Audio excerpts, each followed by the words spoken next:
The salvage crate fell 3 meters and split open like a rotten fruit. Daniel Reeves dove sideways, but not fast enough. Metal and glass and strange alien objects scattered across the cargo bay floor. Something sharp caught his palm as he tried to break his fall. Pain shot through his hand, hot and immediate. He lay there for a moment, breathing hard, staring at the ceiling of Calloway's rest mining station. His hand throbbed. When he lifted it, blood was running down his wrist in thick red streams that a blade had cut him. Not a normal blade. It was curved and black, covered in patterns that seemed to move when he looked directly at them. His blood soaked into the metal, and the patterns began to glow soft blue. "What the hell?" Daniel whispered. He was 32 years old. A mechanic. He fixed or transports and cargo lifts and water recyclers. He had come to the station in the Tau Ceti system because the pay was good and he had loans to pay off. Nothing exciting ever happened here. Nothing was supposed to happen here. The blade grew warmer in his grip. He tried to drop it, but his fingers would not open. Across the station, in a sealed quarantine pod that nobody had opened in 6 months, something stirred. The science team had found the pod drifting in space, attached to a ship so old that its metal had started to crystallize. Inside the pod was what they thought was a body. A tall figure, scaled and strange, preserved perfectly by the vacuum of space. They had kept it sealed, waiting for specialists who never came. Everyone assumed it was dead. IT was not dead. Her eyes opened. They were gold, with pupils like vertical slits. She took her first breath in 3,000 years, and it burned her lungs like fire. But she did not care about the pain. She could feel something, a pull, a connection she had not felt since she chose exile over slavery. Someone had touched her blade. Someone had bled on it. The marriage oath was complete. She pressed her hand against the pod's inner surface. Her claws, still weak from the long sleep, scratched against the glass. Then she pressed harder. The glass cracked. Then it shattered. Alarm screamed through Calloway's rest. Daniel heard them, but he could not move. The blade had finally released him, but something else held him now. A presence in his mind. Not thoughts exactly, more like feelings that were not his own. Confusion, pain, hope, and underneath it all, a single word that he somehow understood perfectly, even though he had never heard the language before. Husband. Security teams rushed through the corridors. Daniel heard their boots and their shouted commands. He heard gunfire, then screaming, then silence that he should run. He knew he should run, but the presence in his mind was getting closer, and part of him wanted to see what was coming. The cargo bay doors opened. She was 7 feet tall. Her skin was covered in scales that shifted between deep blue and black. Bone ridges ran along her arms, and he could see blades folded against her forearms like hidden weapons. Her hair was white and fell past her shoulders. Her face was almost human, but sharper, more angular. She was terrifying. She was beautiful. She was looking at him like he was the only thing in the universe that mattered.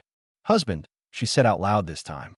Her voice was rough from 3,000 years of silence. "I have waited." Daniel's mouth opened and closed several times before he could speak. "I think there's been a mistake," he said. She walked toward him. Security officers followed her through the door, weapons raised, but they did not fire. They looked confused and scared. Daniel understood. He felt the same way. She stopped in front of him and looked down at his bleeding hand. Then she looked at the blade on the floor, still glowing faintly. "No mistake," she said. "Your blood touched my blade. The oath is sealed. I am Senna Vale, last daughter of the Caliph people. And you are mine now." "I'm a mechanic," Daniel said weakly. "I fix things. I'm not anyone's husband." Senna tilted her head. The movement was strange, almost reptilian. "You are now." Station Commander Patricia Okonkwo pushed through the security team. She was a tall woman with gray hair and the kind of face that suggested she had seen too much to be surprised by anything. But she looked surprised now. "Someone want to tell me what's happening?" she demanded. Senna did not look away from Daniel. "I require food, water, and a place to rest with my husband. We have much to discuss." "He's not your husband," Patricia said. "He is." Senna finally turned to face the commander. "Among my people, Blood upon the betrothal blade creates an unbreakable bond. It is biological, chemical. He cannot be more than a certain distance from me without pain. Neither can I. We are bound until death. Daniel felt sick. Can we undo it? Senna's expression did not change, but he felt something through their connection. Hurt. Old hurt, layered over centuries of loneliness. No, she said simply. It cannot be undone. Patricia looked at Daniel. Daniel looked at his bleeding hand. The cut was already closing, the skin knitting together faster than it should. Well, Patricia said slowly, I guess you're taking some personal days, Reeves. Daniel laughed. It was not a happy laugh. Somewhere in the back of his mind, he could feel Senna's emotions mixing with his own. She was scared too, he realized. She had expected to die alone in the void. She had not expected to wake up. She had not expected him. They were both trapped in something neither of them had chosen. But as he looked up at her alien face, Daniel felt something else underneath the fear. Curiosity, and maybe, just maybe, the smallest spark of hope. Okay, he said quietly. I guess we should talk. Senna's lips curved upward slightly. It might have been a smile. Yes, she agreed. We should. 3 days had passed since Senna woke from her long sleep. Daniel sat on the edge of his bed in his small quarters, watching her eat. She consumed food like someone who had forgotten what hunger felt like. Raw protein blocks, nutrient paste, even the stale crackers from his personal stash. Everything disappeared into her mouth with focused determination. He could feel her satisfaction through their bond. It was strange, having someone else's emotions pressing against his own, like wearing clothes that did not quite fit. The Caliph, he said carefully. Your people, what happened to them? Senna stopped eating. Her golden eyes met his. We were betrayed, she said. 3,000 years ago, the Caliph were the strongest warriors in the galaxy.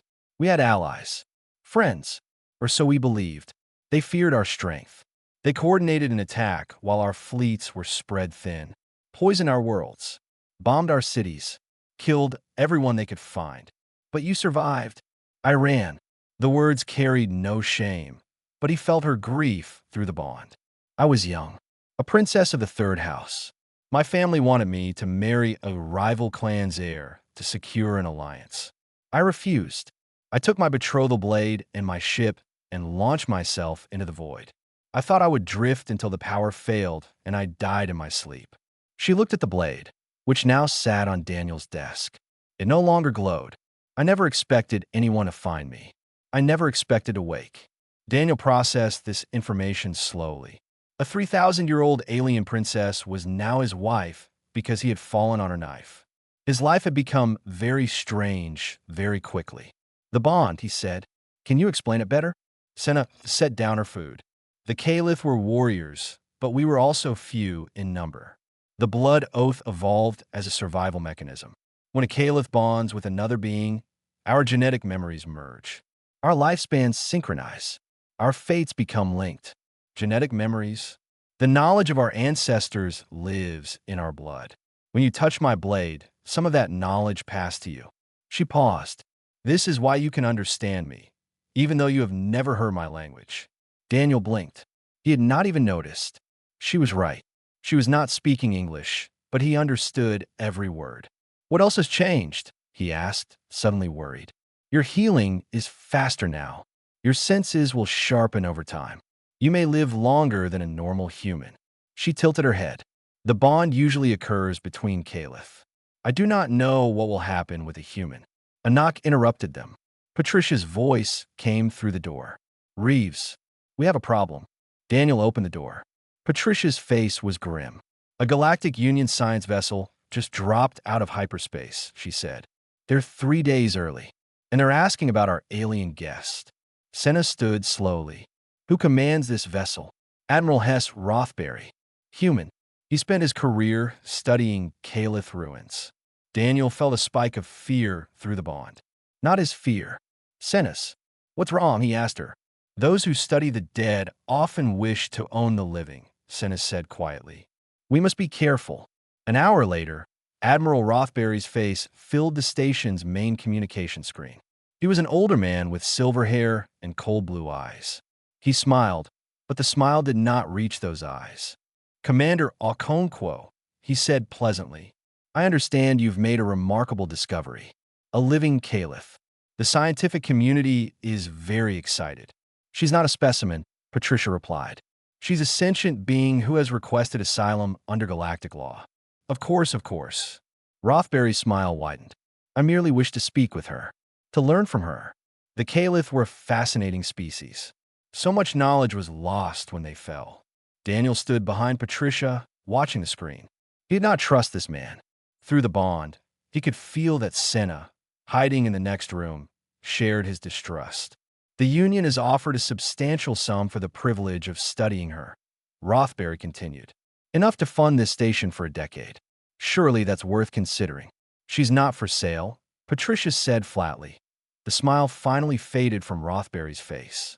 "Commander, I think you misunderstand the situation. I have authorization from the Union Council to secure any Caliph artifacts or remains for scientific study. This includes living specimens." "She's not a specimen," Patricia repeated. "She's the last of her kind. Her genetic material alone is priceless. Her memories could reshape our understanding of galactic history." Rothbury leaned forward. "I'm asking politely, Commander. I would prefer not to stop asking politely." Patricia cut the communication. "He's going to take her by force," Daniel said. "Probably." Patricia turned to face him. "The question is what we do about it." Senna emerged from the next room. "I will not be caged. I will not be studied like an animal." "You won't be," Daniel said, surprising himself with his certainty. "We'll find a way out." Senna looked at him. Through the bond, he felt her surprise at his loyalty. She had expected him to resent their connection.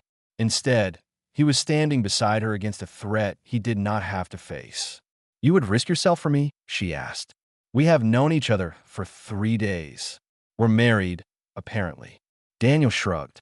"Might as well start acting like it." "For the first time since she had awakened," Senna laughed. It was a strange sound like wind chimes in a storm, but it was real. "Perhaps," she said softly, "I was fortunate in my accident after all." Patricia was already calling up ship schedules on her terminal. "The salvage vessel Honest Lie is leaving tomorrow for the outer systems. I know the pilot. She owes me a favor. You would help us?" Senna asked. "Rothbury's threatening my station and my people." Patricia's jaw tightened. "Nobody does that without consequences. You two get ready to run. I'll handle the details." Daniel looked at Senna. She looked back at him.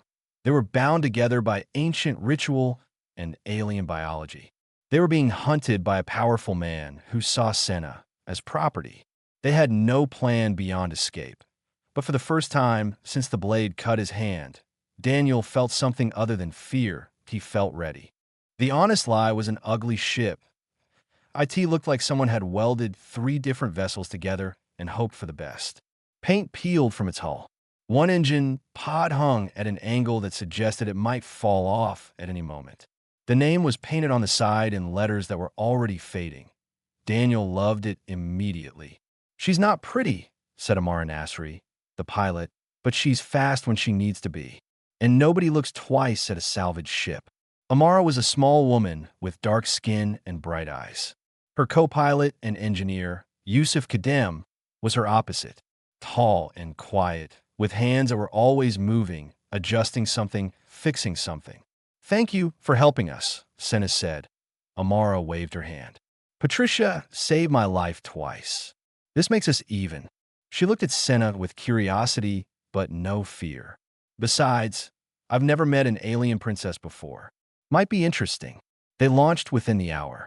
Through the viewport, Daniel watched Calloway's rest grow smaller. His home for the past 3 years. His job, his normal life, all gone now. "You are sad," Senna said beside him. "A little." He did not bother lying. She could feel his emotions anyway. "I didn't plan for any of this." "Neither did I." She paused. "I am sorry for binding you without your consent. Among my people, the blood oath was always chosen. Both parties would cut their palms and touch the blade together. What happened with us was an accident, but can't be undone." "No." They stood in silence for a moment. "Tell me about your people," Daniel said finally. "Not the war. Not the death. Tell me something good." Senna's expression softened. We were artists as well as warriors. We carved our stories into crystal that would last forever. We sang songs that could make the stars themselves weep. And we loved deeply, perhaps too deeply. When a caliph bonds, they give everything to that bond. Their heart, their future, their life. That sounds terrifying. It is. She looked at him. But it is also beautiful to know that you are never truly alone, to feel another heart beating alongside your own. There is nothing else like it. Daniel thought about that. He had lived alone for most of his adult life. No family, few friends. Work had been his entire existence. The idea of being so connected to another person should have frightened him. It did frighten him. But it also made something in his chest feel warm. The ship's alarm shattered the moment. "We've got company," Amara called from the cockpit. 3 Union ships just dropped out of hyperspace. They're blocking the jump lane. Daniel and Senna rushed to the cockpit. Through the forward viewport, 3 sleek military vessels hung against the stars. They were beautiful in the way that predators are beautiful. "This is Admiral Rothbury to the salvage vessel Honest Lie." A familiar voice crackled over the communication system. "You are carrying stolen Union property.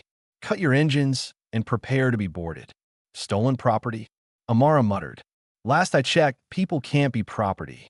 To men like him, everyone is property," Senna said quietly. Yusuf looked up from his console.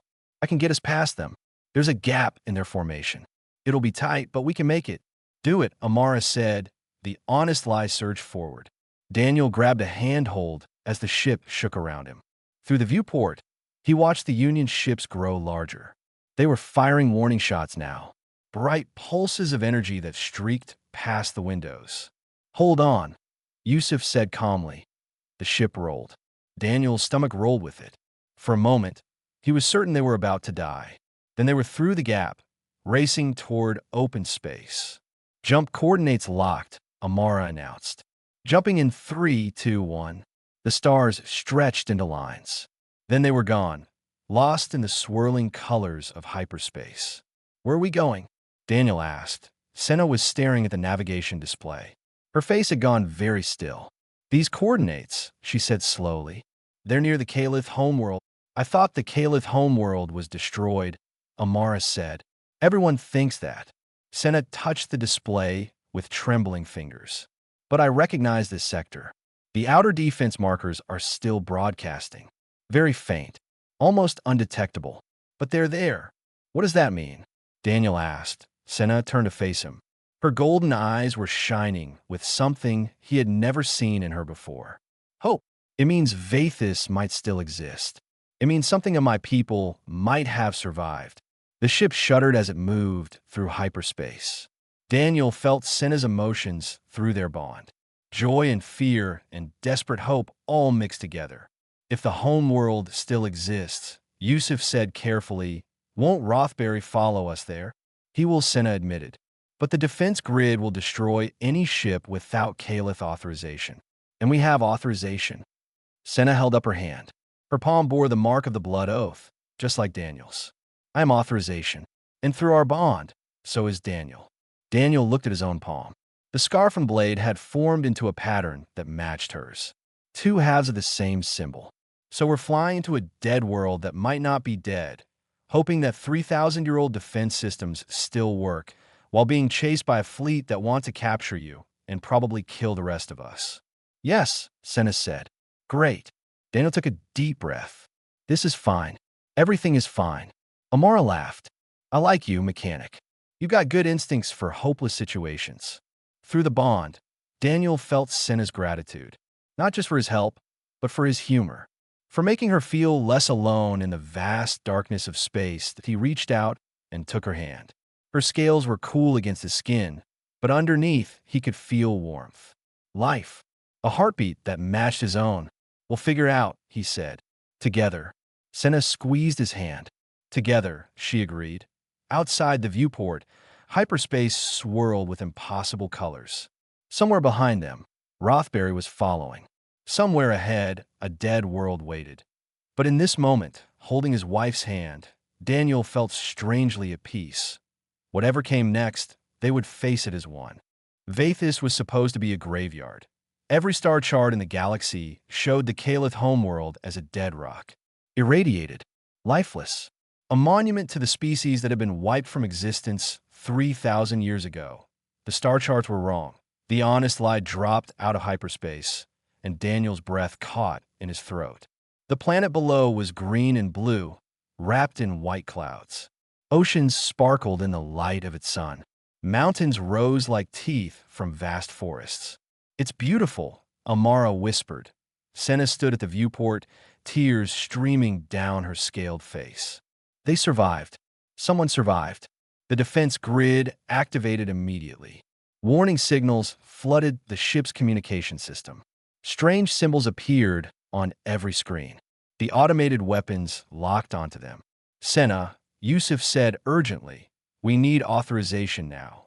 Senna pressed her palm against the communication panel. She spoke in her native language, words that Daniel understood through their bond. "I am Senna Vale, daughter of the third house, blood of the founders. I returned from exile. Let me pass." Silence. Then the weapons unlocked. The warnings disappeared. A new message appeared, welcoming them home. They landed in what had once been a grand city. Now it was overgrown with vegetation. Buildings that had touched the clouds lay broken and covered in vines. But there was life here. Daniel could see movement in the shadows, eyes watching them. Senna stepped off the ship first. She walked slowly, touching the ruins of her civilization with gentle fingers. They came out of hiding gradually. Caliph, but different from Senna. Smaller. Their scales were duller. Their eyes held a feral gleam. They had survived for 3,000 years, but survival had cost them. An elder approached. He was bent with age, his scales almost gray. He looked at Senna like she was a ghost. "The princess returns," he said in a voice like dry leaves. "The stories were true." "I am here," Senna replied. "What happened? How did you survive?" "We were children when the end came. Too young for the blood oath. Our parents hid us deep beneath the mountains, behind shields that even the enemy could not break." The elder's face twisted with old pain. "They gave their lives to protect us. We have kept the traditions alive, waiting for this day." More Caliph gathered around them. Dozens, perhaps hundreds. They stared at Senna with something between worship and suspicion. Then they noticed Daniel. "An alien," someone hissed. "She brought an alien." "He is my husband," Senna said firmly. "He wears the blood oath." The mood shifted instantly. Hostility filled the air. Growls rose from the crowd. "The blood oath is sacred," the elder said coldly. "It is not for outsiders. The oath was sealed by accident, but it is real." Senna lifted her palm, showing the symbol. "He carries my blood. I carry his. We are bound. Then he must prove himself." The elder's voice was hard. "The trial of standing. If he survives, we accept him. If he fails, the bond is severed." Daniel felt ice in his stomach. What happens if the bond is severed? Nobody answered. But through the bond, he felt Senna's fear. That was answer enough. "I'll do it," he said. "Daniel, no." Senna grabbed his arm. "The trials are designed for Caliph. Your body cannot handle them. Do I have a choice?" She was silent. "Then I'll do it." He turned to the elder. "What are the trials?" "The first trial was poison. They made Daniel drink a thick liquid that burned his throat. Within seconds, his vision blurred. His muscles began to seize. A Caliph would have felt mild discomfort. For a human, this dose should have caused complete paralysis. But humans had evolved on a death world. Daniel's immune system had been fighting toxins since birth. Bacteria that would kill other species barely slowed humans down. His body recognized the threat and responded with everything it had. He fell to his knees. He could not see. He could barely breathe. But he did not stop moving. Slowly, painfully, he crawled forward until his hand touched the marker they had placed 10 meters away. The crowd was silent. The second trial was cold. They locked him in a chamber filled with frozen air. The temperature dropped until frost formed on his skin. A Caliph would have entered a hibernation state, their body shutting down to conserve energy. A human should have lost consciousness within minutes. But humans maintain their body temperature through constant internal heat generation. It was inefficient. It was exhausting. It also meant Daniel kept producing warmth even as the cold tried to steal it, that he stood in that frozen chamber for 2 hours. His fingers turned blue. His teeth chattered so hard he thought they might break. But he stayed awake. He stayed standing. The third trial was the hunt. They released a creature into the forest and told Daniel to find it.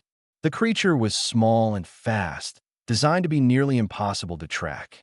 A Caliph hunter would use their enhanced senses, following traces invisible to other species. Daniel had no enhanced senses. But he had something else. Humans were pattern recognition machines. For thousands of years, his ancestors had tracked prey across the African savanna, reading bent grass and distant movements and the behavior of other animals. That instinct lived in his DNA. He found the creature by noticing which birds flew away from which trees, by seeing where the undergrowth had been disturbed, by thinking like a hunter. When he brought the creature back alive, the Caliph stared at him in disbelief. He passed, the elders said slowly. The human passed. Senna ran to Daniel and caught him as his legs finally gave out. She held him close, her cool scales pressed against his burning skin. "Foolish human," she whispered. "Brave, foolish human." "I told you," he managed to say. Together, the crowd parted. The hostility was gone, replaced by something like respect. This strange alien from a death world had proven himself worthy of the blood oath. But there was no time to celebrate. Yusuf came running from the ship, his face pale. Rothbury's fleet just entered the system. "They followed us. They're coming." Daniel looked up at the sky, where the first distant lights of warships were beginning to appear. "The defense grid," he said. "It stopped us before. Can it stop them?" The elder shook his head sadly. "The grid has failed. 3,000 years without maintenance. It welcomed you, but it cannot fight anymore." Senna helped Daniel to his feet. Through their bond, he felt her determination mixing with his own. They had come so far, found so much. They would not lose it now. "Then we fight," Daniel said. "Then we fight," Senna agreed. Rothbury's fleet descended like vultures, circling a dying Animal Point 12 warships, formed a ring around Vathis. Their weapons were hot and ready. Their message was clear. "This is Admiral Hess Rothbury to the planet's surface." His voice boomed through every communication channel. "Surrender the Caliph female and the human. You have 1 hour. After that, I begin orbital bombardment." Daniel watched the ships through a cracked window in the old city. The Caliph survivors gathered around him and Senna, their faces filled with fear they could not hide. "We cannot fight them," the elder said quietly. "We have no weapons, no chips. We have only survived by hiding." "Then we don't fight with weapons," Daniel replied. Everyone looked at him. "Rothbury isn't acting on Union orders. He can't be. The Galactic Union has asylum laws. Taking Senna by force would be illegal." Daniel turned to Amara. "The honest lie still has its communication array, right?" "Yes, but Rothbury will jam any transmission to the Union." "We don't transmit to the Union. We transmit to everyone." Senna understood first. "We tell the truth. To the entire galaxy." "Exactly." Daniel felt the plan forming in his mind, pieces clicking together. The Union thinks the Caliph were aggressors, that they had to be stopped. What if that's not true? What if they were victims? The elders stepped forward. "We have records, hidden in the deep vaults. Communications from before the end. Proof that we were betrayed by species who called us allies. Then we show the galaxy what really happened. We show them that Rothbury is trying to destroy the evidence of a genocide." Yusuf was already moving toward the ship. "I can boost the signal using the Caliph communication towers. They're old, but if we can power them up, we can reach every corner of the Union." They worked fast. The Caliph brought crystal data storage from their vaults. Daniel and Yusuf connected ancient technology to modern systems. Amara prepared the broadcast while Senna translated the old records. 40 minutes left. The truth was worse than Daniel had imagined. The Caliph had been peaceful traders who became warriors only when attacked. They had trusted their neighbors. They had shared their technology. And their neighbors had used that trust to plan their extinction. 30 minutes left. "We're ready," Amara announced. The signal will go everywhere. Every station, every ship, every planet with a receiver. Daniel looked at Senna. You should make the announcement. It's your story. Your people. Senna shook her head. No, you should do it. A human voice will mean more to the Union than mine. Together, then. 20 minutes left. They stood before the camera together. Daniel, the human mechanic who had never wanted adventure.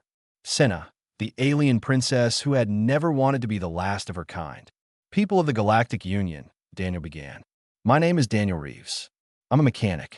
I fix things. A month ago, I had never left my mining station.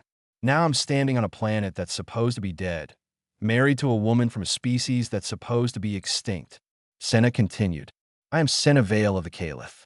For 3,000 years, the galaxy has believed that my people were monsters who had to be destroyed. That is a lie. We were victims of the greatest genocide in galactic history, and the species who committed that genocide are still in power. They still control the Union Council. Admiral Rothbury is coming to destroy the evidence, Daniel added. He's not acting for justice or science. He's acting to protect the secrets of his masters. In 10 minutes, he plans to bombard this planet and kill the last survivors of a people who never did anything except trust the wrong allies. They played the records. Messages from Caliph leaders begging for peace. Communications showing the coordinated attack. Evidence that the Union's founding members had built their power on the bones of an innocent species. The broadcast ended. They waited 10 minutes left. Incoming transmission, Amara announced. Her eyes widened. Multiple transmissions. From everywhere. Human ships were breaking from Rothbury's fleet. Their captains were sending messages of support. They had seen the broadcast.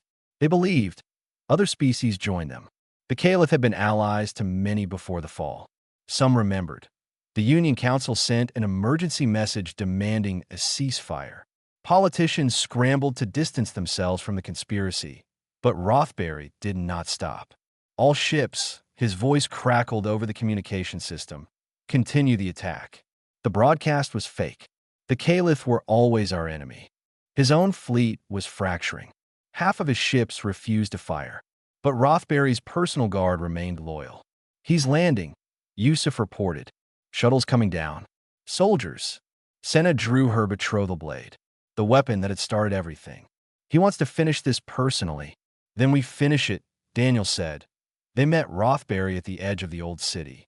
He came with 20 soldiers, all heavily armed. He walked like a man who had already won.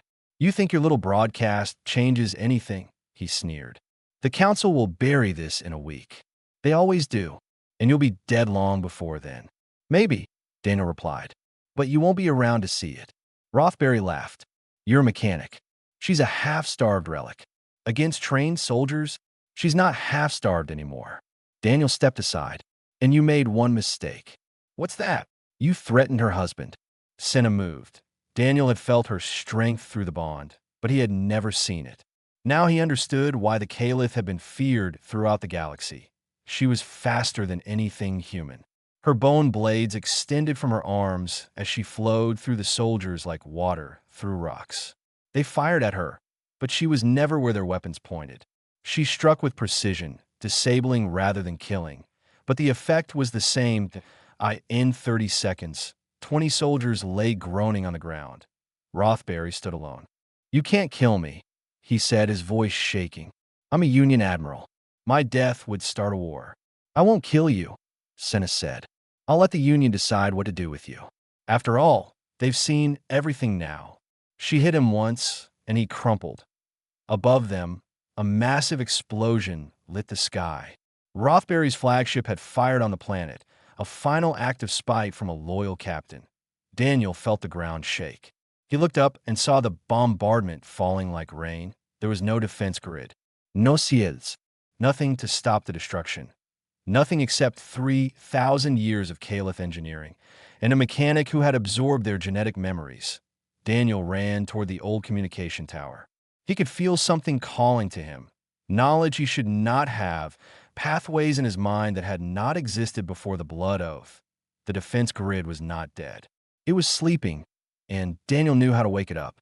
Daniel pressed his bleeding palm against the ancient console. The tower had been dark for 3,000 years. Its systems had grown cold and silent while the Caliph survivors hid in caves and forgot what they had once been. But the technology remained, waiting for someone with the right blood. The blood oath had changed Daniel. He could feel Caliph memories swimming in his consciousness, knowledge from 100 generations of engineers and warriors and dreamers. He did not understand everything, but he understood enough. The console lit up beneath his touch. "Come on," he whispered. "Wake up." Outside, the bombardment was falling. Senna was screaming his name. The Caliph survivors were running for shelter that would not save them. Daniel closed his eyes and let the memories guide him. The defense grid was not just a weapon system. It was a shield generator built into the planet's core. The old Caliph had created it as their final protection, a last resort they had never had time to activate before the betrayal caught them off guard. 3,000 years of waiting. All for this moment. Daniel found the activation sequence buried in genetic memory. His fingers moved across controls he had never seen before, entering commands in a language he had never learned. The tower began to hum. Deep beneath the surface, ancient machines stirred. Power flowed through conduits that had been cold since before humanity discovered fire. The planet itself seemed to wake. Shaking off millennia of sleep, a blue light rose from the horizon. It spread across the sky like dawn, but faster, brighter. The bombardment struck this light and simply disappeared. The shield was active. Daniel collapsed against the console, exhausted beyond anything he had ever felt. Through the bond, he felt Senna's relief wash over him like warm water. Then she was there, pulling him into her arms. "You did it. You actually did it. We did it," he managed to say. "Together." The rest happened quickly. Without their bombardment, the remaining loyal ships in Rothbury's fleet had no leverage. Union forces arrived within the day, responding to the broadcast and the political earthquake it had caused. Rothbury was arrested and taken away in chains. The species who had orchestrated the Caliph genocide faced investigation and censure. The galaxy had seen the truth, and the truth could not be unspoken. 3 months passed. Vathis was no longer a secret. Ships came from across the Union, bringing aid and curiosity and hope. Human scientists worked alongside Caliph elders, helping restore what had been lost. The feral survivors began to heal, learning again what their ancestors had known. Senna stood on a balcony overlooking the rebuilt Central Plaza. The city was coming back to life. Children played in the streets. Caliph, who had never known anything but caves, were learning to live in the light. Daniel joined her, slipping his hand into hers. "The healers confirmed it today," Senna said softly. "I am pregnant." Daniel went very still. "Is that even possible? Humans and Caliph?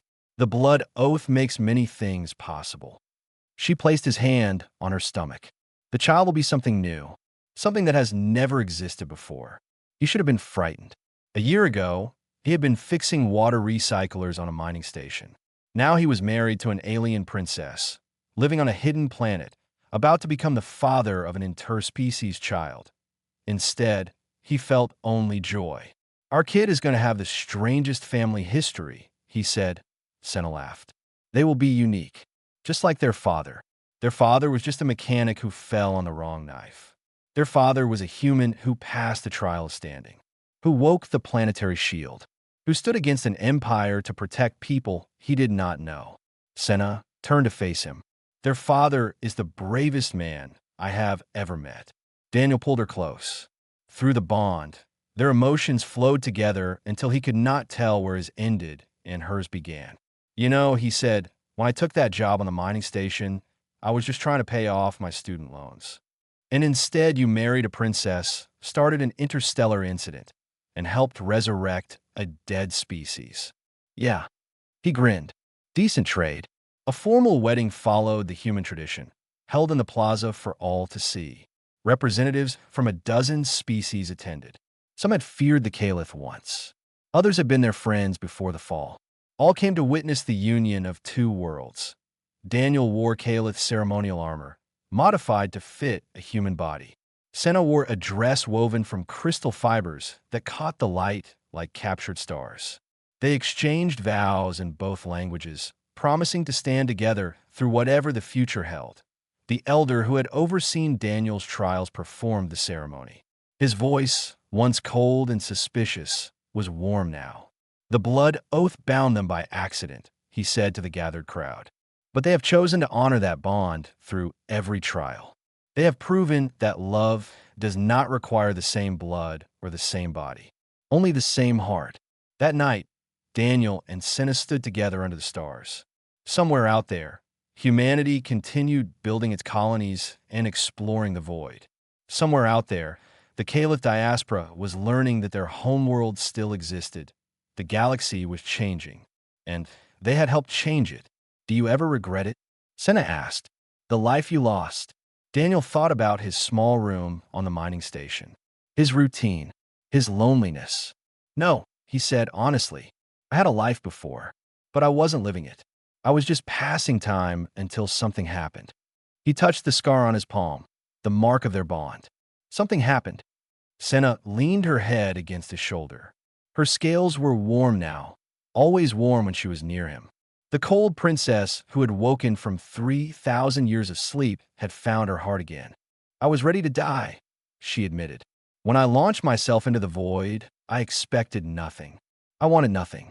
Then I felt your blood on my blade, and for the first time in centuries, I wanted to live. Then I'm glad I'm clumsy. She laughed and hit his arm gently. You are impossible. I'm your husband. That's my job. The stars wheeled slowly overhead. Somewhere in the rebuilt palace, rooms were being prepared for a child who would be born of two worlds. Somewhere in the galaxy, stories were being told about the human mechanic and the last Caliph princess. But here, in this moment, there were no politics, no history, no destiny, just Daniel and Senna, standing together as they had promised to do, bound by blood, chosen by heart, home at last.